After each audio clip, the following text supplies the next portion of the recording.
One of them is the Family First Senator Bob Day. Thank you very much for joining us this afternoon. You looking forward to dinner at the Lodge? I certainly am, yes. It's, any opportunity to get the Prime Minister's ear, then I'll take it. Yeah, even though you have a big disagreement. I understand he's even giving you a lift in his car from Parliament House a few hundred metres down to the Lodge. Yes, he is, yeah. So he's obviously laying it on for you. Well, yeah. All right, so you've also today put forward a compromise option when it comes to Senate voting reform. Tell me how that would work. Well, look, I understand some people's concerns about the group voting ticket, where you put a number 1 in the box above the line, and then you effectively delegate to your favourite minor party how they then distribute all the preferences. Now, a lot of people are very happy with that. They say, look, we don't understand how preferences work, but look, whichever way, whatever helps my party, whatever helps the party, then you distribute the preference however you wish. Now, some people are saying that's not transparent. It's hard to look up.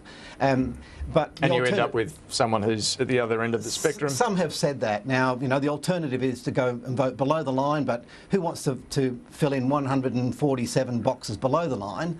So I'm suggesting a compromise here that, look, if people are concerned with the group voting ticket, the preference distribution above the line, then go 1 to 6 below the line.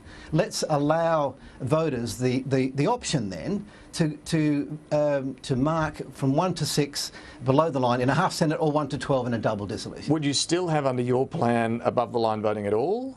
Oh, of course, yes, for those people. And that would still be a group ticket situation? Look, this is about the voter, and this claim by some people that these changes only benefit the voter are patently false, because this proposal that's been put forward, this deal by the Liberals and the Greens and Nick Xenophon to remove the opportunity or the right of voters to delegate the distribution of their preferences has been removed. That is a major, major disadvantage, and as a result, potentially up to 3 million voters, their votes will die.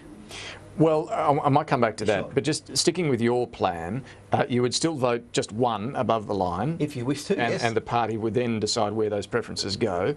Or you could vote 6 below the line. Yes. Would that change anything on what we have right now? Most people would still just go vote 1, wouldn't they? Well, then, so long as they know and they understand that if you vote 1 above the line, then your vote, and under the Australian system that we have here, and one of the trade-offs of compulsory voting, we're the only English-speaking country in the world that has compulsory voting, but the trade-off is your vote stays alive. We're going to make you vote, but your vote will stay alive, and if your favourite little party, your Veterans Party or your lifestyle fishing party doesn't get up, then your vote goes to number 2. This doesn't get around the problem that people don't know where that vote's going to end up.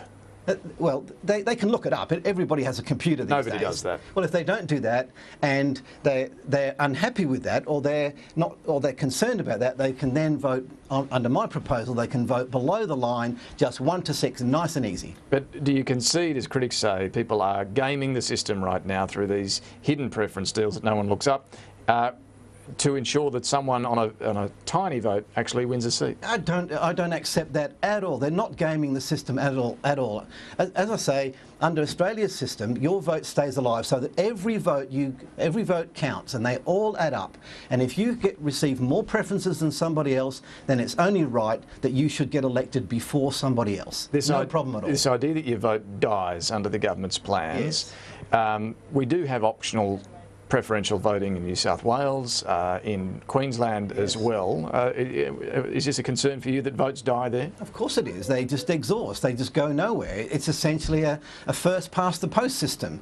So we've got the worst of both worlds. You've got compulsory voting and your vote doesn't count anyway. At least this way, your vote stays alive. And I think that's an essential part of our democracy. And what's clear is the fact that the government has chosen not to go below the line, 1 to 6, proves that what their real objective is to wipe out the independents and minor parties. But do you honestly think most Australian voters really want their 7th, 8th, 10th, 15th preference to be the one who gets up when they have no idea who that is?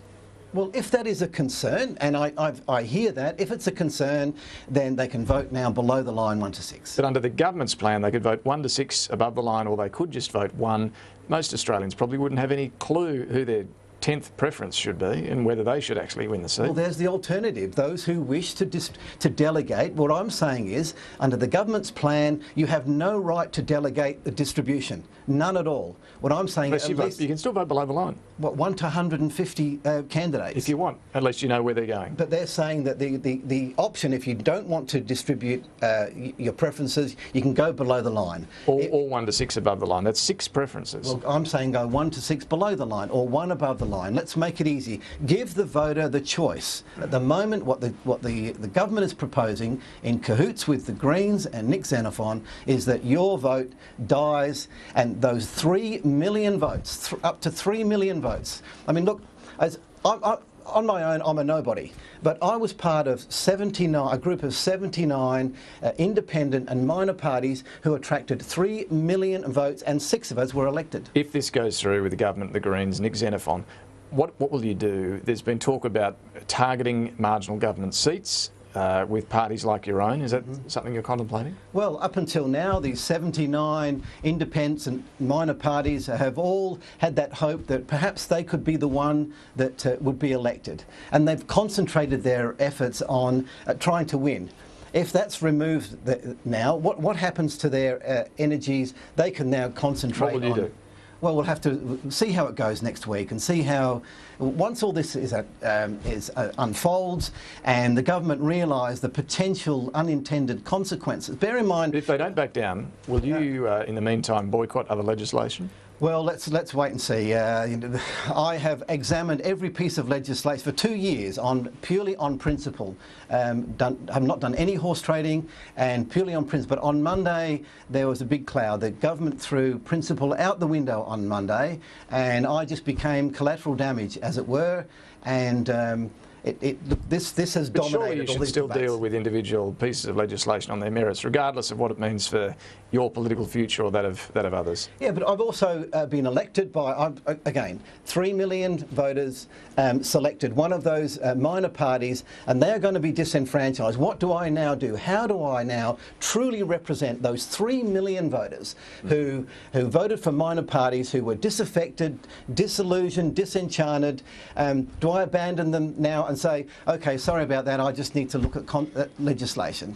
Family First Senator Bob Day, thank you for joining us. Enjoy dinner at the Lodge tonight. Thank you very much. It'll be a very interesting conversation by the sounds of it. All right, You bet. Quick break, we'll be back with more.